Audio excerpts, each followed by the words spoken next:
Greetings, members of the HCCC family. I hope you're all staying safe and well. I miss you all so much. Today I'd like to speak about three major topics that I also addressed in yesterday's town hall meeting that was attended by over 240 students, faculty, and staff. I'd like to begin by offering brief comments about our budget and the update on our budget. And then I'd like to comment briefly on continued planning for a gradual return to campus beginning this fall. And then I'd like to end with a few comments on some outstanding meetings and work over the past several weeks by members of our President's Advisory Council on Diversity, Equity, and Inclusion.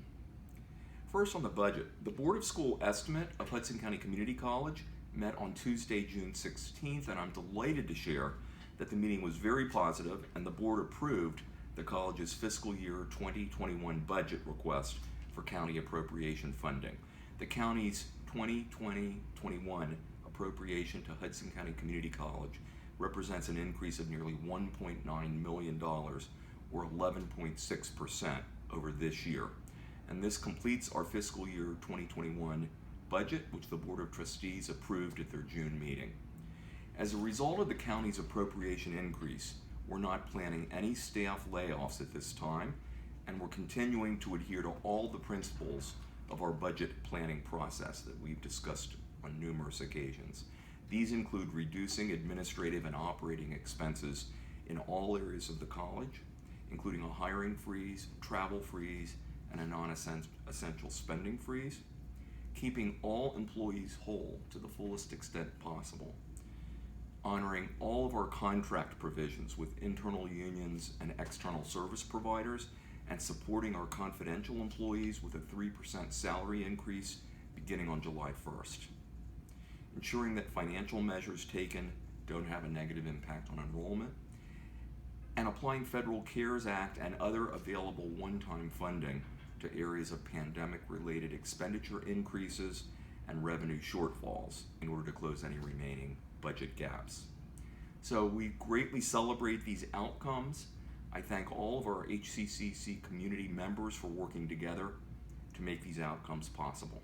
No layoffs, contract provisions all honored. And yet, in spite of this good news, we continue to face many financial challenges and unknowns that I want you to be aware of.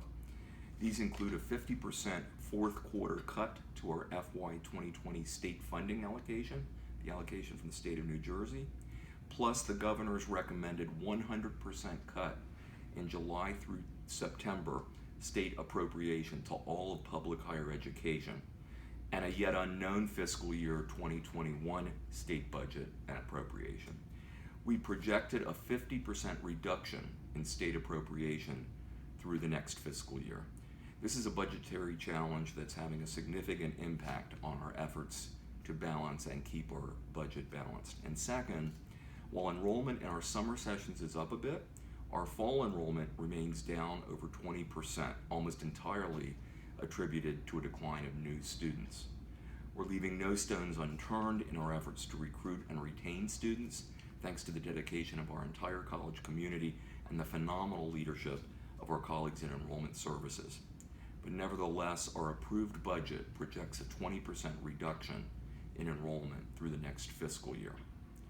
Everyone, all of us across the college, plays a role in addressing this enrollment challenge, which is about both the recruitment and the retention of our students in this time of crisis. It's going to be vitally important that our enrollment and our state appropriations stabilize and grow between now and fiscal year 2022. And we'll continue to be fully transparent about these issues, and again, all of us will play a critical role in our ability to stabilize and grow in the future. Next, I'd like to discuss new state guidance associated with a gradual return to on-campus operations and our continued planning for fall and beyond. Late last week, Governor Murphy and Secretary of Higher Education Zakiya Smith Ellis announced guidance and an executive order pertaining to conditions for beginning a gradual return to on-campus instruction and operations. Each of New Jersey's post-secondary institutions will be required to submit a reopening plan to the Office of the Secretary for Higher Education, and this plan must be submitted at least 14 days before opening campus facilities to staff and students. The Secretary of Higher Education and Healthcare Professionals will review our plan and will receive suggestions and feedback. We'll be asked to demonstrate adherence to specific guidelines for screening protocols, social distancing, and other requirements in the plan. The guidance is entirely consistent with our HCCC fall planning that has been underway for quite some time, and that planning, of course, focuses on safety and on student success. As I shared in a June 1st letter to our college community, we've been planning to offer most fall courses either online or remotely, coupled with diligent planning to continue to improve the quality of the online and remote experience for everyone. Consistent with the state guidance, we're planning a focused offering of face-to-face instruction in the fall using safety measures such as social distancing as recommended or required by the healthcare community, and in some cases using hybrid and/or alternate timing scenarios. With fewer courses offered on the ground in the fall, we're able to assign more space for social distancing in our face-to-face instruction. Similarly, we're evaluating which student support services and operations will return on ground. But clearly, most fall instruction and likely most services will continue to be offered remotely. Safety and student success have been and will continue to be the primary considerations in our planning process.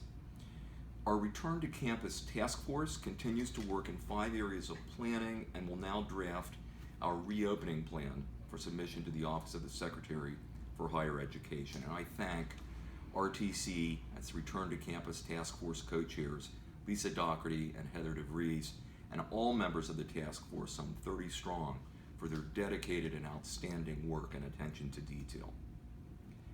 And finally, I want to touch upon our college's engagement and commitment to addressing continued racism and intolerance in our society.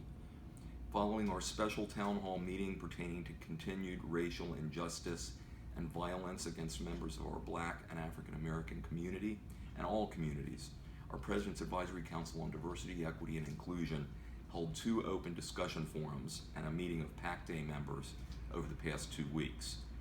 PAC Day has engaged the entire campus community in the sharing of ideas and plans for collective action.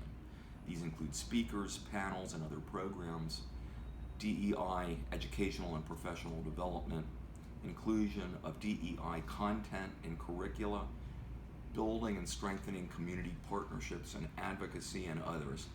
I thank PAC Day co-chairs Lisa Williams and Uris Pujols and all members of PAC Day, some 35 strong, for their engaged and truly inspirational work. And I want to end by thanking all of you for what each and every one of you does to support our students, our community, and this great college during this time of challenge. We're getting through this together because we are working together. Please stay safe. Please reach out to me if I can be helpful in any way, and I hope to see you soon. Thank you.